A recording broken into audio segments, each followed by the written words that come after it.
सत्य विघ्नहर्ता है गणेश जी के वचन। मेरे कर्म, मेरे पाप कर्म मेरे और इस संसार के लिए विघ्न बन गए थे, लेकिन गणेश जी ने मुझे उचित मार्ग पर लाकर, मुझे सत्य कर्म के मार्ग पर लाकर उस विघ्न को दूर कर दिया, मुक्ति दिलाई उन्होंने मुझे। आप महान हैं गणेश जी। अब देवी वृंदा को प्रभु नारायण के चरणों में स्थान प्राप्त होगा। नारायण बहुत दयालु हैं। भक्तों ने भले ही भूल जाएं, किंतु वो अपने भक्तों को कभी नहीं भूलते। उनकी दया दृष्टि तो सदैव अपने भक्तों पर बनी रहती है। क्या नहीं, मेरे पापों के बाद प्रभु नारायण मुझे स्वीकार करेंगे या नहीं?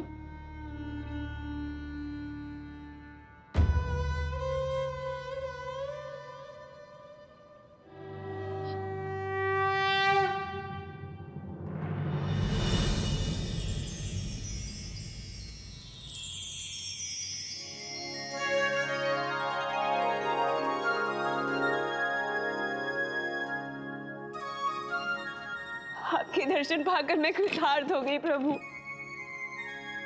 अपने पापों के कारण मैं आपसे चाहे कितनी भी क्षमा याचना करूं कम है प्रभु, फिर भी मुझे क्षमा कर दीजिए प्रभु। पुत्री वृंदा, संसार के हित के लिए तुमने स्वयं को दंड दे दिया। अब तुम मुक्ति की अधिकारी हो। धन्यवाद प्रभु।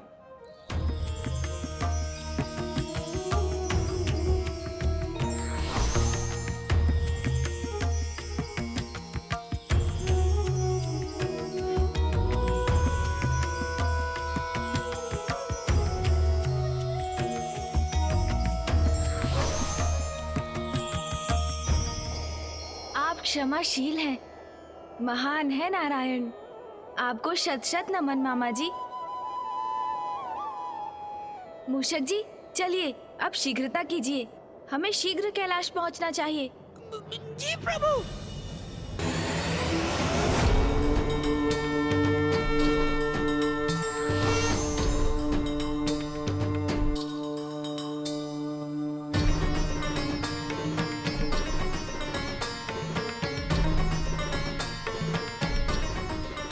बस कुछ ही क्षण बाद ये दुष्ट पुनः उठ खड़ा होगा।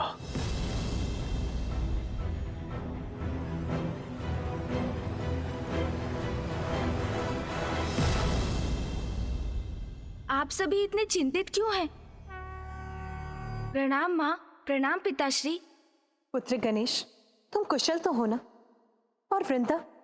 मैं भी कुशल हूँ माँ, और वृंदा जी भी।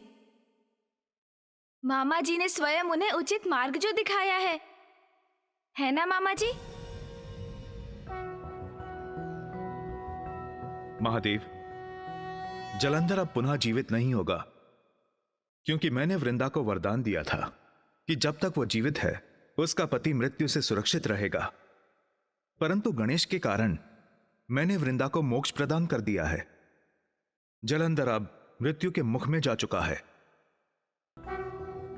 पिताश्री, जलंधर ने घोर पाप किए। उसके अपराध बहुत बड़े थे, किंतु अब आपने उनका विनाश कर दिया।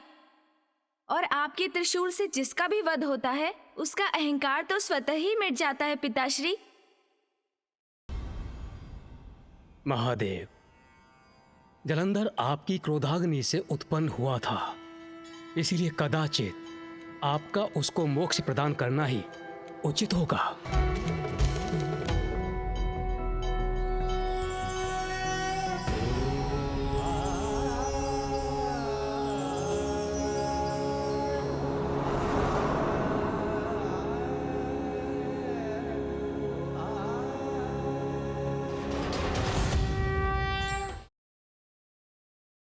महादेव,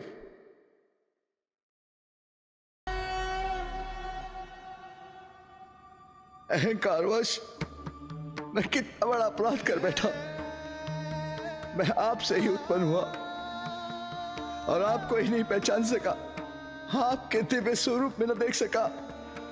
आपको आपके नाम से संबोधित करता रहा, ये न समझ सका कि देवाधिदेव है आप, परम ब्रह्मा महादेव है आप, जगत पिता है आप। आपसे श्रद्धा करने की मूर्खता करता रहा, किंतु आप तो दया निधान है प्रभु।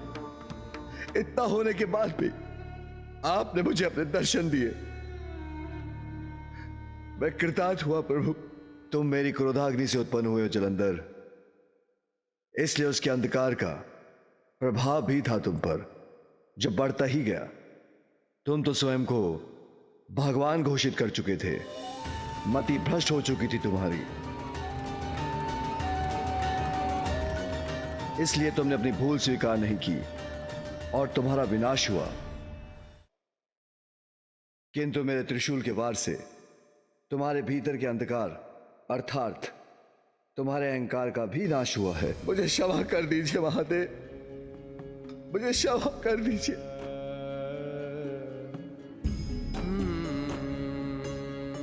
मैं कुमार कार्तिकेय और गणेश जी से भी क्षमा याचना करता हूं प्रभु। उन्होंने मुझे सत्य दिखाने की चेष्टा की, मुझे समझाने का प्रयास किया, किंतु अहंकारवश मैं कुछ न देख सका प्रभु। किंतु जिस पर अहंकार हावी हो सकता है, वो भला सत्य कहां देख सकता है। मैंने अहंकारवश इनके साथ भी बुरा व्यवहार किया, मुझे क्षमा कर दीजिए, मुझे क्षमा कर दीजिए प्रभु। महादेव मुझ पर एक कृपा कीजिए, मैं आपकी क्रोधाग्नि से उत्पन्न हुआ हूं, तो पुनः मुझे अपने भीतर समाहित कर मुक्ति दीजिए प्रभु। जलंधर, जो तुम्हारे पापों का आधार था, तुम्हारे उस अहंकार को मैंने मिटा दिया। अब तुम्हारी आत्मा को अपने भीतर समाहित कर तुम्हें मोक्ष प्रदान करूंगा। महादेव की जय, महादेव की जय, महादेव की जय।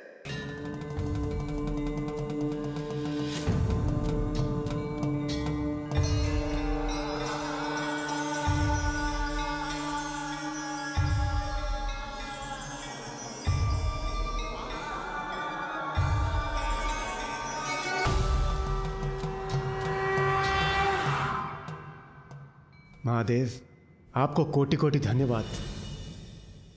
आपने एक बार पुनः हम सभी को और इस सृष्टि को एक महान संकट से रक्षित किया। नहीं देवराज, इस संकट के टलने का, इस विजय का श्रेय तो मुझसे कहीं अधिक पुत्र गणेश को जाता है।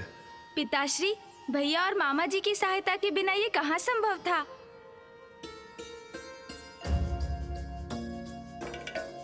और देवराज इंद्र के साथ अन्य देवताओं ने भी हमारी योजना में पूर्ण सहयोग दिया था। सम्मिलित शक्ति और उचित युक्ति से ही हम इस संकट को पराजित कर सके।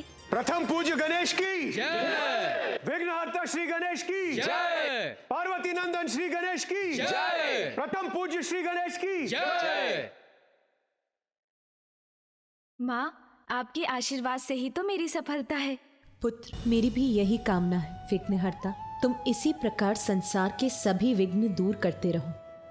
जलंधर सृष्टि के नियमों को उलटने पर तुला था, सृष्टि का सर्वनाश करने चला था, किंतु प्रथम पूज्य गणेश जी, आपने उसके अंत का उपाय कर हम सभी को एक घोर महासंकट से बचा लिया। देवराज इंद्र, मैंने तो मात्र अपना कर्तव्य निभाया, वही किया जो धर्मोचित था, किंतु हमें स्मरण रखना चाहिए कि भैया ने भी इस कार्य में मेरी सहायता की। वे इस समय अवधि तक शांत रहे, क्रोधित नहीं हुए वो, तभी तो हमारी युक्ति सफल हो सकी। हाँ अनुज, उचित कह रहे हो, किंतु स्मरण रहे, कदाचित मेरा क्रोध अब न जागृत हो जाए।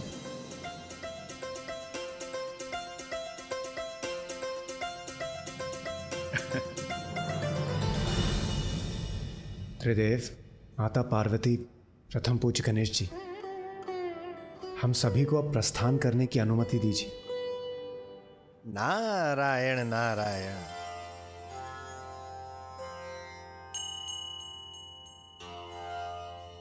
प्रणाम ऋषिवर। प्रणाम देवर्षि। प्रणाम।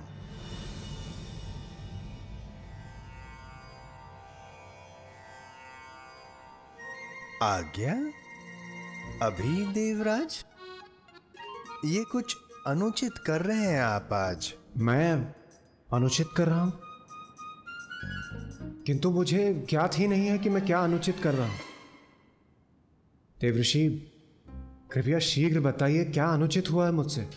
देवराज इंद्र, जब संकट आप पर कोई छाता है तो प्रथम स्मरण आपको महादेव और प्रथम पूजनीय गणेश जी का ही आता है। तत्पश्चात आप भागे हुए यहाँ आते हैं और जैसे ही गणेश जी वो संकट मिटाते हैं, उसी क्षण आप पुनः लौट के भाग जाते हैं। ये परमार्थ नहीं, ये तो स्वार्थ है।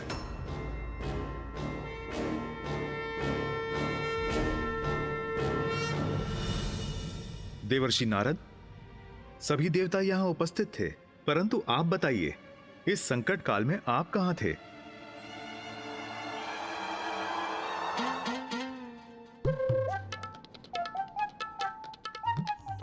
नारायण नारायण।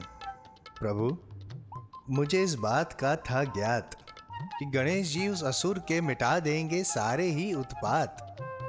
विश्वास था मुझे, समस्त समस्याओं को वे करेंगे नष्ट। इसी कारण अन्य कार्यों में मैं था व्यस्त। व्यस्त? अच्छा, तो बताइए देवर्षि, किस कार्य में व्यस्त थे आप?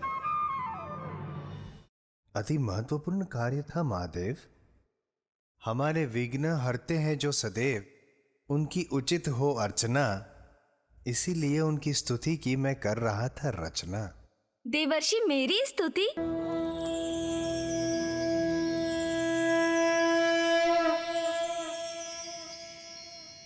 अद्भुत, अति सुंदर। देवर्षि, मुझे आनंद आया, मैं अति प्रसन्न हुआ।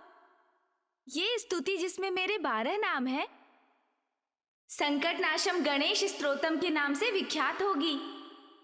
और जो भी भक्त मेरे लिए ये स्तुति गाकर मेरी पूजा करेगा, मैं उसे सभी विघ्नों से मुक्त कर उसके सभी दुखों का नाश करूंगा। मैं कृतार्थ हुआ प्रथम पूजनीय गणेश जी, आपका सत्य सत्य धन्यवाद। देवऋषि, ये हमारा सौभाग्य है जो आपके मुख से हमें प्रथम पूज्य विघ्नहर्ता गणेश जी की इतनी अद्भुत स्तुति सुनने को मिली। हम कृतार्थ हुए। प्रथम पूज्य श्री गणेश जी की जय, विघ्नहर्ता श्री गणेश जी की जय, पार्वती नंदन श्री गणेश जी की जय। मुझे तुम पर गर्व है पुत्र गणेश। सत्य है अनुज गणेश, तुम्हारी बुद्धि की शक्ति किसी बलशाली योद्धा के बल से भी अधिक बलवान है। भैया, ये तो आपका प्रेम और आशीर्वाद है। प्रथम पूज्य गणेश जी, हम सभी को अब प्रस्थान करने की अनुमति दीजिए।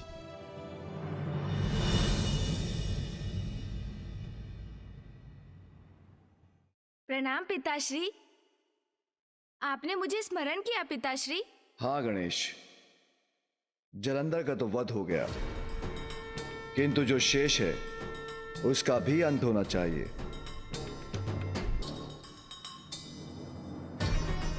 पुत्र, जलंधर के द्वारा रचित इस कैलाश का कहां कोई औचित्य है?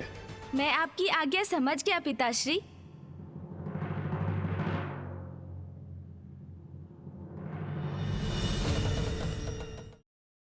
संसार में जो भी मिथ्या है उसका अंत होगा, तभी तो सत्य सभी के समक्ष उजागर होगा। कोई कितना भी बड़ा भ्रम उत्पन्न कर दे, किंतु सत्य तो सत्य है, और सत्य यही है कि समस्त ब्रह्मांड में महादेव एक ही हैं और एक ही है उनका कैलाश।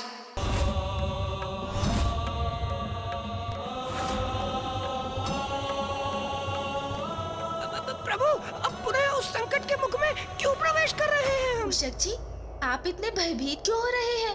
अरे प्रभु, कैसे भूल सकते हैं आप उस भयंकर स्थान को जहाँ मेरे ऊपर आक्रमण हुआ था?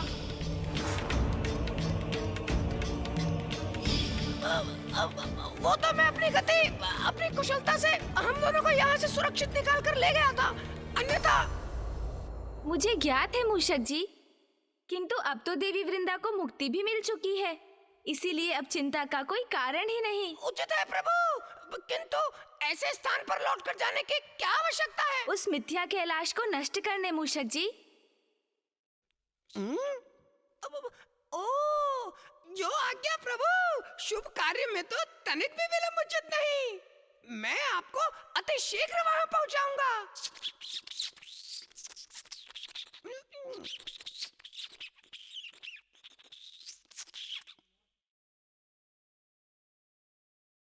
असत्य का कोई अस्तित्व नहीं होता। मिथ्या कैलाश का जहाँ से उदय हुआ था, अंत में वो वहीं समा गया। ये कार्य तो संपन्न हुआ मूषक जी। चलिए अब कैलाश लौट चलते हैं। जी प्रभु। अब कभी कोई मिथ्या कैलाश का निर्माण करने का दुस्साहस कदापि नहीं करेगा। कितना भव्य, कितना सुंदर दृश्य है।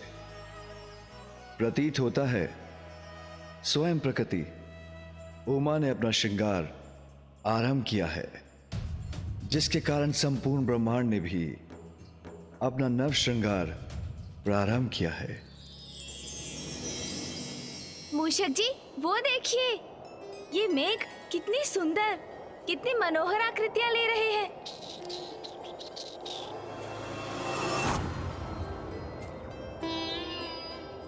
हाँ प्रभु, और संपूर्ण वातावरण में इतनी मनमोहक सुगंध भी छाई हुई है। हाँ मूषक जी, ये सुगंध इन सभी नवीन पुष्पों की ही है।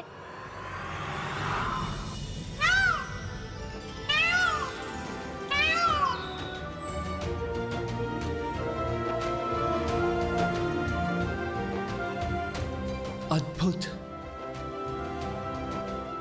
इतना सुंदर जलप्रपात। सब कुछ इतना सुंदर, इतना सजीव, इतना गुंजायमान हो गया है, जैसे प्रकृति ने स्वयं अपना श्रृंगार किया हो।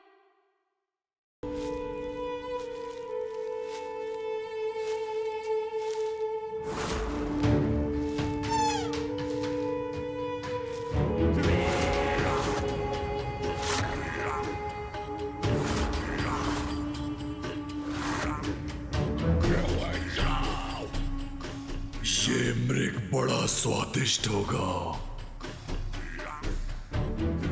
बहुत आनंद आएगा इसका आहार करने में।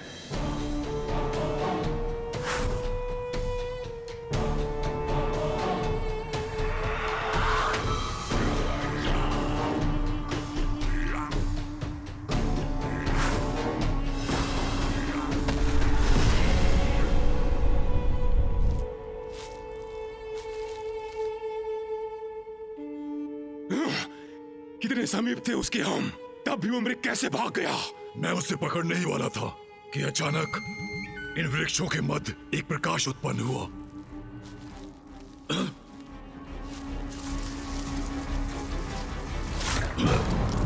पुनः वही प्रकाश।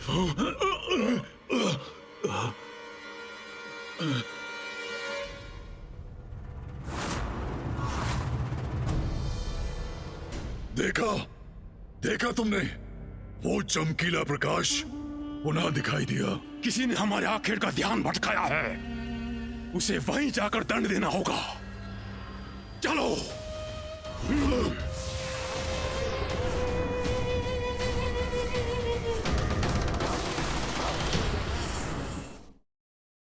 अब मैं स्वयं स्वामी के लिए ये फल लेकर जाती हूँ। ओह, तो ये है वो स्त्री जिसके कारण हमसे हमारा भोजन दूर हो गया। अब तो इनसे अवश्य ही भेंट करनी होगी। मूषक जी, संपूर्ण वातावरण कितना निर्मल, पावन, सौंदर्य से परिपूर्ण है ना आज। हाँ प्रभु, आज की यात्रा तो बड़ी आनंदमयी है। मूषक जी, गति थोड़ी धीमी कीजिए। मुझे कैलाश के इस मनोहर दृश्य का आनंद लेने दीजिए। वाह प्रभु, आप मुझे सदा गति बढ़ाने को कहते हैं। आज प्रथम बार है जब आपने मुझे धीमी गति से चलने को कहा है। आपके आनंद के लिए प्रभु ये तो मैं बड़ी प्रसन्नता से करूंगा।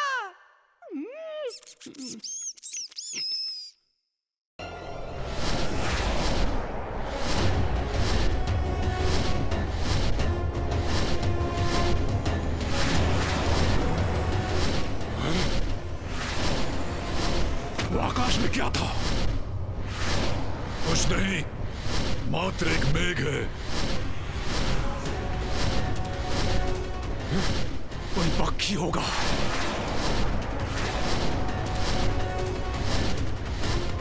मूषक जी रुकिए। क्या हुआ प्रभु? आप मुझे रोक क्यों रहे हैं? कुछ विचित्र सा आभास क्यों हो रहा है मुझे?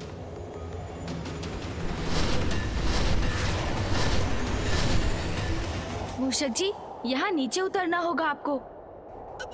जो आज्ञा प्रभु।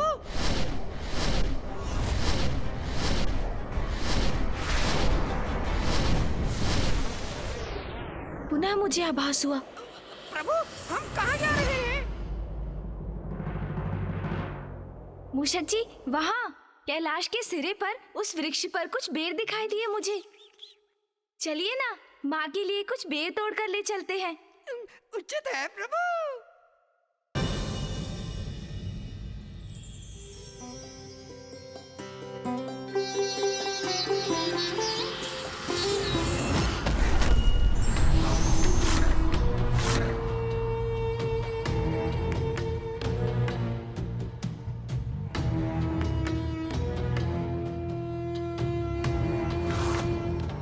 कहाँ गई वो स्त्री? मुझे तो यहाँ कोई दिखाई नहीं दे रहा। कौन स्त्री? हृदय में फुर्ती भर दे, ऐसी पावन वायु का प्रवाह है यहाँ।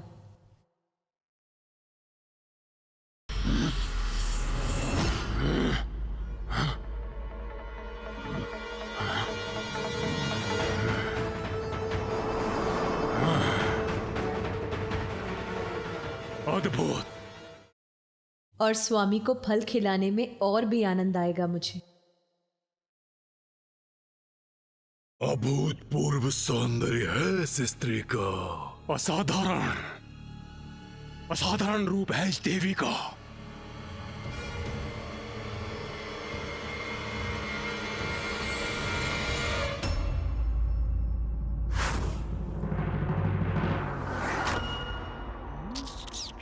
मूषक जी, माँ ये बेर पाकर प्रसन्न हो जाएंगी। मैं उन्हें अभी देकर आता हूँ। उचित है प्रभु। अद्भुत है इसका सौंदर्य। नेत्र नहीं हट रहे हैं इस देवी से।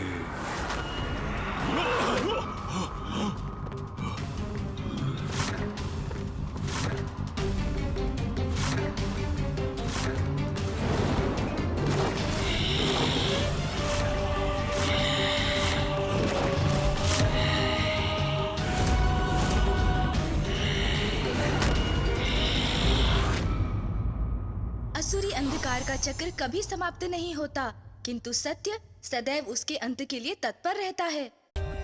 For more updates, subscribe to our channel, click the show links and enjoy watching the videos.